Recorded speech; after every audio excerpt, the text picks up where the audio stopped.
So welcome to the January edition of the Lethbridge Photo Camera Club. Photo Club? Yeah. So I see a number of new faces, which leads into sort of first thing I was going to talk about was our event on last Saturday, our Get to Know Your Camera event, which seemed to be very well attended. I was busy answering questions, and yeah, we seem to have helped a lot of people, which was great. Any comments from the people who were there? Did anyone see the TV? Yeah, I didn't see it, and I was apparently the one on it, so.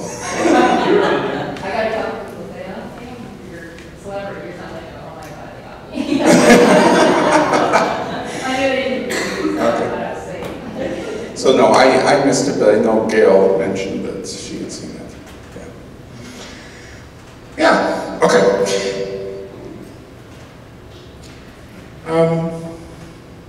Okay, so without further ado, we're going to jump into our field trip show from the Helen Schuler field trip from about 2 weeks ago.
As always, a wonderful showing. I must say, I'm always intrigued to find all the variety of photos that get taken. Even, I mean, no two photos were the same at all. Everyone sees something different when they go out.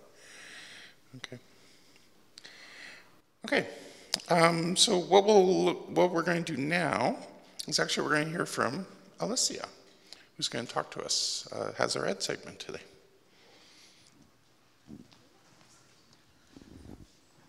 Just tell me if you can't hear me or if I'm too loud, okay?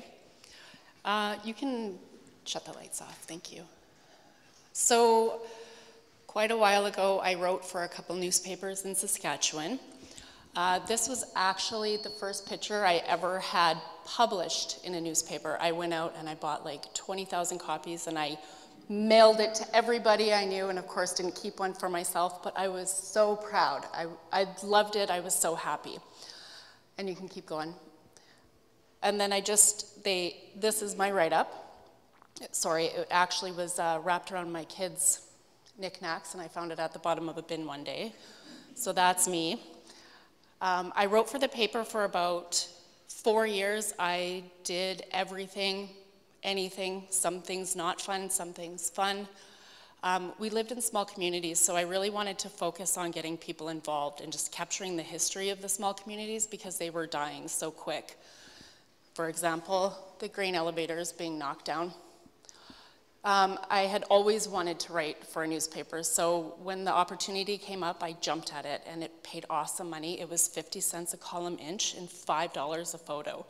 So every week I'd make about $8. And I worked really hard on them because I really, really loved what I did. But the thing about writing for the newspaper, when I started, I had no education in doing photography. I just went out and did. And I didn't look for anything in specific. I didn't worry about any of my settings. I just went out and captured every moment that I could see and then made a story, because I loved writing too, around it. And I think that was the best part of writing for the paper for me. It's just about going out and doing it. I did a lot we had a Serenity Retreat. They are actually an addictions place out there. So of course they needed a lot of support. So I covered a lot of their stuff too. And I went everywhere, and I had to quit after 4 years because I had other things on the go, but it was funny because my kids would say, "Oh, Mom, why did you quit that one? That was like the best job you had." And I'm like, "Yeah, it was, but it didn't make me any money." Sorry, I get a little nervous in front of people. But yeah, it was a huge, huge part of my life, and I loved every single moment of it, and I met so many different people. It was unbelievable and did so many different things. And obviously, cool people too. But you can speed up the slideshow a bit too, because I have a lot of pictures in there. Sorry, I know it's an ed segment, but I didn't know what I was going to teach. So I was like, I'm going to speak. So yeah, it was just so awesome. And then, of course, with the kids, I would go take sports and golf. And it's funny, you just go out and you find an opportunity to shoot wherever you can. And you get to be a part of everything. And the people you meet, and there's my kid at the bottom, you get to just be out with the public, and they get to know you, and they get to come to you, and they ask you to come out to things, and they start telling you their stories. One of my biggest things later on was I wanted people to come and tell me their stories. That was an awesome thing for me. So we had arranged with our local newspaper, it was a section called Tell Us Your Story. And that's coming up later. But what I would do is I would interview people from the community who you wouldn't think of day to day that had a great story, but I thought everybody does. It doesn't matter who you are, we all have a story in here. And it was awesome, the people that would come out, or the people that you would just talk to, and they would, even if you didn't write about them, they would tell you their story because you listened and you cared. But it's neat looking back at all these pictures because these kids grew up with my kids, and now they're 20 years old and older. And I love that you can capture these memories and they're there forever. So of course I did a few accidents, trail derailments, animals, had awesome neighbors who had raised buffalo, so they actually took me out and let me go in their pen. And then the cranes that I never knew existed over there. And then our photo club in North Battleford I was a part of, and I used to actually write a blurb all the time about what we did at photo club in the paper. And I covered a bunch of their stuff too. But it's really fun just to go out. And my point is, what I want to get to is that going out and just shooting for yourself and not worrying about all of the, things with your camera and everything else. I know we love to do that, and I love that too. But just going and shooting for whatever reason can bring you a lot of joy too. Even the snowman. But it's just different things like that might not be there one day. Those elevators are now gone. So that is different, Living here compared to there, we farmed, so we had land. It's the memories that you capture while you're doing all of this stuff. And of course, deer in the backyard. And this one actually, my neighbors came and banged on my door. They had set this up for me to come and photograph so I could put it in the paper for them. And they were happier than a pig in poop. And of course, snowboarding when you're sitting at the hill with the kids. Why not? Butterfly on a cold wintry day. And some of these people are gone now in these photos. So for me, the legacy that they had, okay, just wait 1 second. That little guy in the red hat is my youngest. Sorry, keep going. But that was like 15 years ago, or almost, right? It's neat to look back and see the history that's still, you can go, sorry, that's still here.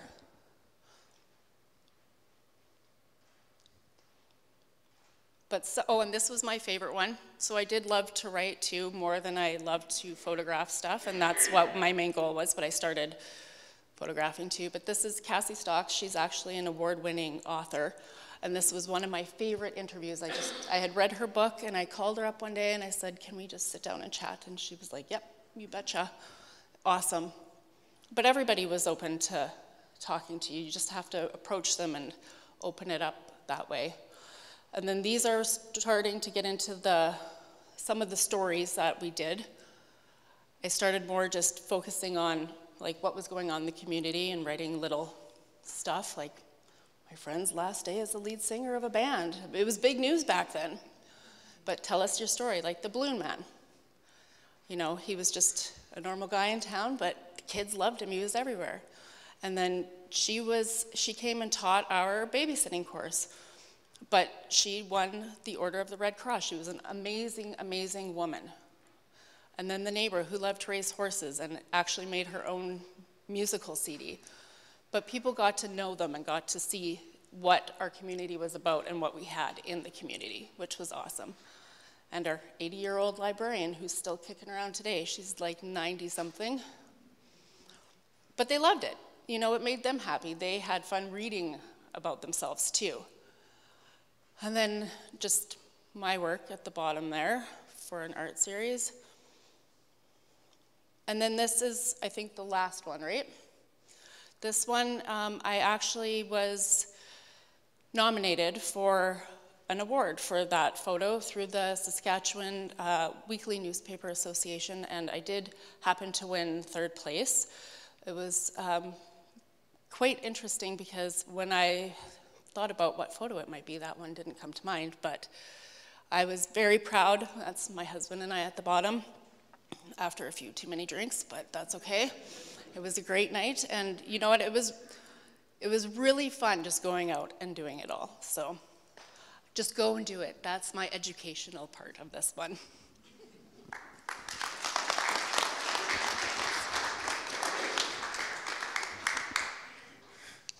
Well, thank you for that. Yeah. I I think that's a good message. Sometimes we get too lost in the technical details and forget that the reason we do this is for the fun of it, for the joy that we get out of it. So I appreciate that. Okay, next we're going to have a Been There segment from Doug.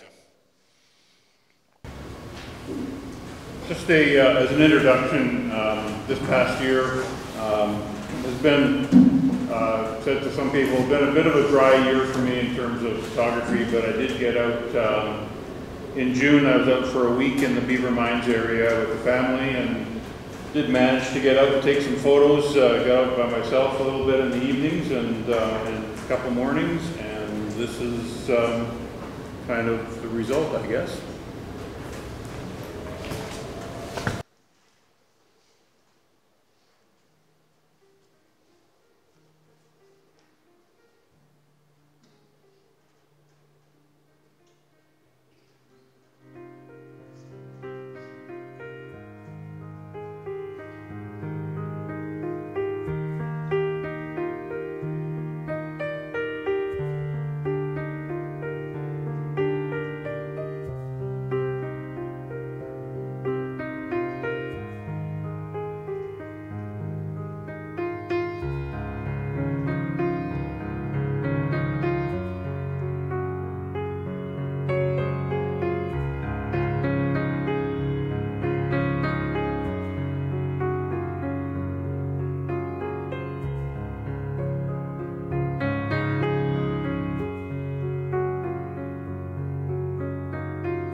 Thanks, Doug. So, in preparation, so on February 15th, we're hosting a webinar for our club, but also for the other clubs in Alberta. And we thought we would share just a bit of a preview of that webinar tonight. So we're again, February 15th, we're going to be having a webinar from this fellow. This is David Duchemin. And we're going to watch, this is just a clip he had on his website about the webinar that we're going to see in a couple weeks. All right.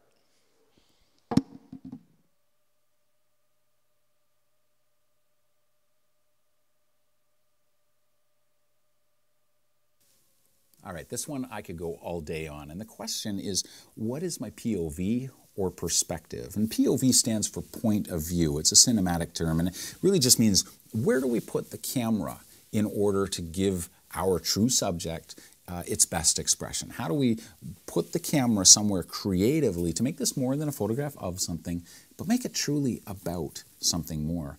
And I think this is a missed opportunity for a lot of photographers. We get out of the car and we see this vista and we set our camera up on a tripod, or we're walking through the streets, and the scene that we first see is the one that we're responding to. And so we pick the camera up and we start photographing from that perspective.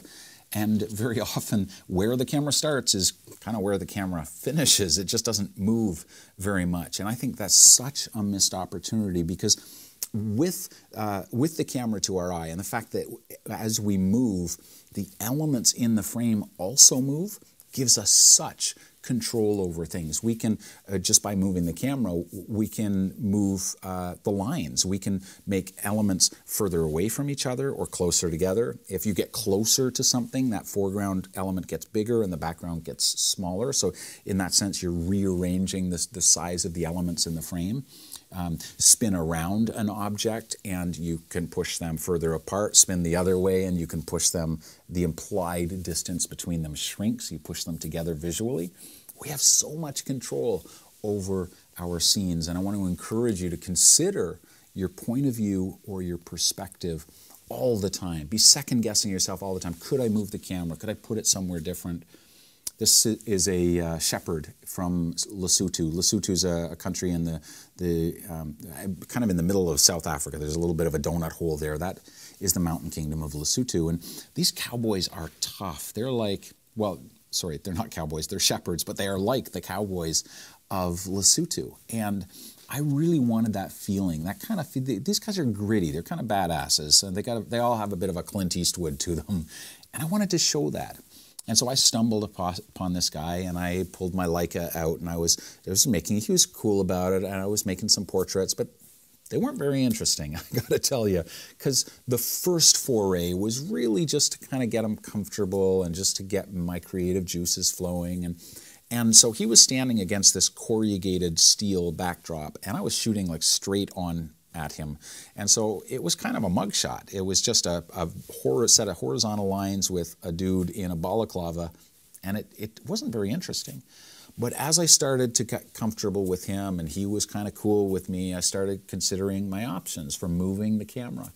And this, what you're looking at now, is shot through there was a door that kept opening up, and I noticed that it had a crack in the glass. So I just propped the door open with my foot between my subject and I, this gentleman. And so that immediately did a couple things. It gave me that fractured glass, which introduces some tension. It feels like maybe it's kind of like a bullet hole from, the Wild West. And I wanted that feeling of the good, the bad, and the ugly. But it also gave me depth. Now the eye follows these corrugations to a vanishing point. Now you can see those clapboard buildings and the dusty road and the hill in the background. And importantly, now he's not looking straight at me. Now he's kind of forced to give me a bit of side eye.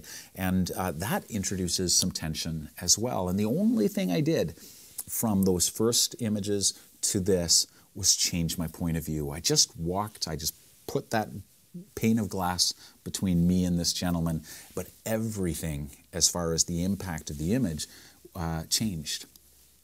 This is northern Kenya again. And what I love about this image, there's a couple things that I really like, but the one that just gets me is her gesture. And I didn't ask her to do this. I couldn't have planned it. But her gesture as she does this with her hand, she basically, it is implied that she's throwing the full moon into the sky. She's casting it into the sky. There's sort of a quality of her being like a shaman. There's just something sort of supernatural and to me, very amazing about the coincidence of the moment and the moon.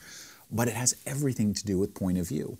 So if I had shot this photograph from standing up, I'm 6 feet tall, so I would be standing up and I would be shooting down on this woman. She was a very petite woman. She's on the ground. So there'd be not only a lot more dirt because I'd be shooting down on this woman instead of along the earth towards her. But it would have implied something about the messaging too. It would have implied a power on my part looking down at her. It would have been very condescending. And that's not what I'm about. I'm very uncomfortable with that. I want my subjects to feel or to look dignified, to look, a little bit larger than life sometimes. And it was really important for me that she stood out. So her sitting in the dirt and me photographing down on her, her figure would not have broken the horizon, or maybe part of it would. Maybe, the horizon would kind of come behind her head. But I wanted more separation. I wanted her to stand above or to rise above the horizon so that I could see that shape. So I was down on my, if I wasn't on my knees, I was sitting and photographing along the ground. So point of view gives me that. It allows that silhouette of her, the shape of her body to rise above the horizon, but that left to right position of my camera is what aligned that hand with the moon above her. And so point of view can be so important. Where we put the camera can be so important to the feel of the photograph as well as the messaging. This is another example. I photographed this in, actually not far from the last photograph. And these women, they knew that we were coming. We were introduced to them. We spent some time talking to them. And they knew that I was photographing. And so I'm not inserting myself into this like a rude tourist. I had their permission. In part, they were there for us to have this meeting. But it was really important to me to get a photograph that was more than just a picture of a bunch of women standing around a tree, because when I first got out of the vehicle, that's all I could see. In fact, all I could see was half the circle, right? Just their backs and this tree. And so the problem then is, well, how do you make it about something more? How do you make it about what's really going on? And so I put on my widest lens, 16mm lens on a 16-35 zoom, and I flipped out my LCD screen and I got the camera as low as I could, and I just kind of danced along with them. I'm a terrible dancer, but I kind of, worked my way into the circle, and they made room for me, and they were very welcoming. And it probably took me about 20, 25, 30 minutes to get the photograph that I really wanted, because I was experimenting with different positions, different compositions, different shutter speeds. I have shutter speeds in the whole sequence of hundreds of frames, from 1 second all the way to something a little bit more like 500th of a second to freeze the action.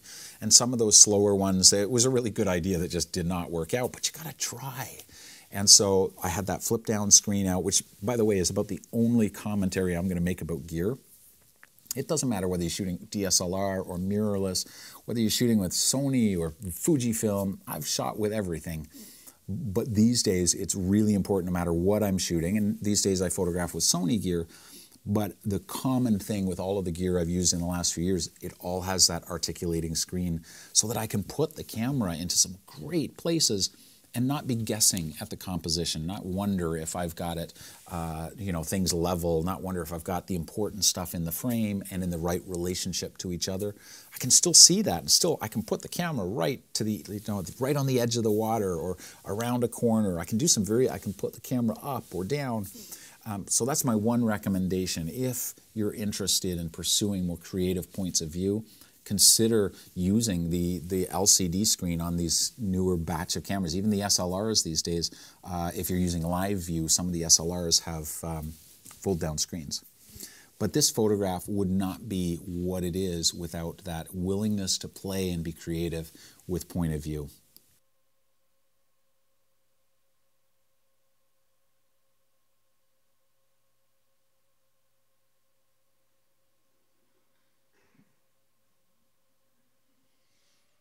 Okay, so hopefully that's whet your appetite for our upcoming webinar. I'm certainly looking forward to it. If you want to attend, please make sure that you send us an email and make sure you're signed up. And yeah, I don't know, any questions? Yes, Laura Lee. He's going to be live for our webinar too, so we will be able to Yes. put in the chat and you can put in the chat and ask some questions and whatnot. It's not just sitting and watching him here. So we pay for the presentation where we pay for the talk. Right. That's a big plus. Yes, so on the, this was just to whet your interest. The actual webinar is, we're on live with him. He's going to answer our questions. So it's, yeah, we're actually talking to him. Okay. Yes, Bronny. I think to sign up, you just need to send an email to contact@Lethbridge. Okay. Okay. Okay. So sorry. So the limitations we thought we had have been removed. One thing I will say, because we are opening this up to the other camera clubs. They're in the Alberta Camera Club Alliance. Is that what it's called? Hopefully I got all the words in there. That please log in early. So we'll send out a Zoom link. This will be on Zoom, and then just make sure, since we're sponsoring it, we want to make sure that our members get in there. So do try to log in early. Is there anything else to say about that? If not, let's take a break, and then we'll be back in about 15 to 20 minutes.